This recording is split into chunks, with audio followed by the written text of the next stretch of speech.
Shadow Secretary of State, Bridget Phillipson. Thank you, Mr Speaker, for granting this urgent question. And before I go any further, let me emphasise that the safety of children should rightly be the priority of every member across this House.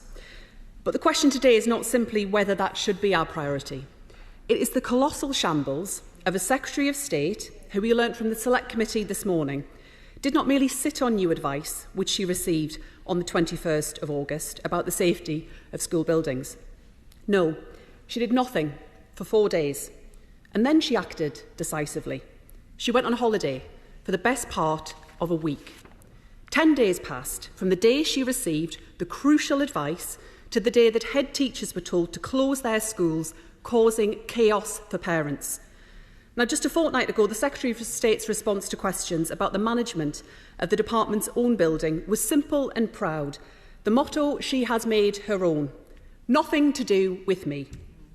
She had done a good job while others had been sat on their backsides. I asked the Secretary of State whether she still thinks that is good enough. And I ask her more simply, how on earth, even under this Prime Minister, weak as he is, even under this government, how on earth did she think she could get away with going on holiday rather than taking any form of action at all?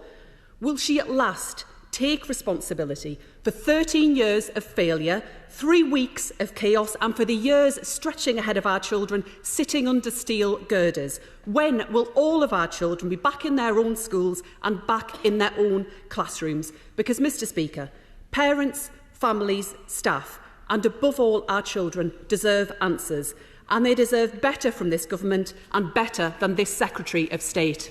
Secretary of State.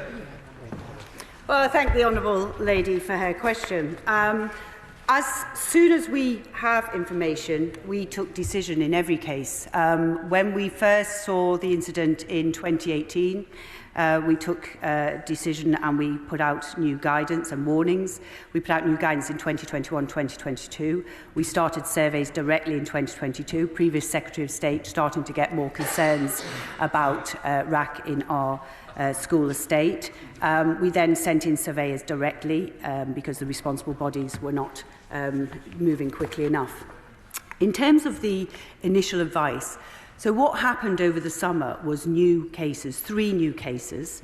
So some of those cases were subject to advice, as the Honourable Lady says, which was on the 21st of August, and I instructed to get more technical information.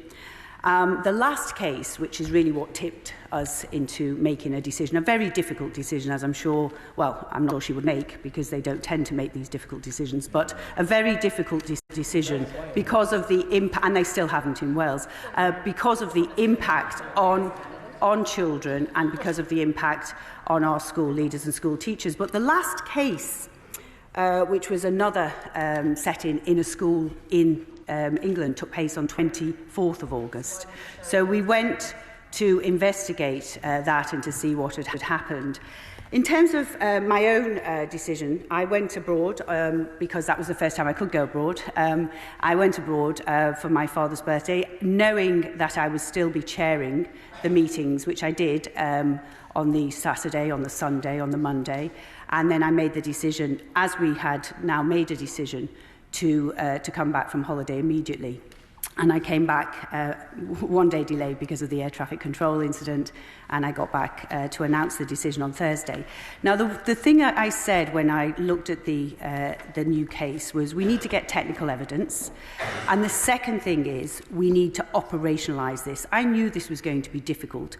I did not want to put schools in a position where I put out a notice via the media or directly and left them with the problem. I wanted to stand up caseworkers. I wanted to stand up porter cabins. I wanted to speak to utility companies to make sure that that was going to be in place so that we could minimise the length of time to put porter cabins on place. I wanted to put more structural engineering companies in place because I knew that we would do more surveys. I also wanted to make sure that we had a nationwide propping company so that we could put the largely horizontal structural solutions in place to fix everything. There is no point when you make a major decision creating more issues than you need to. You need to operationalise that decision, which is the decision I took. From the last case to the announcement was 1 week. That's probably one of the quickest decisions that most people have made in this House, and we operationalised it, also while I was still working, as I always do.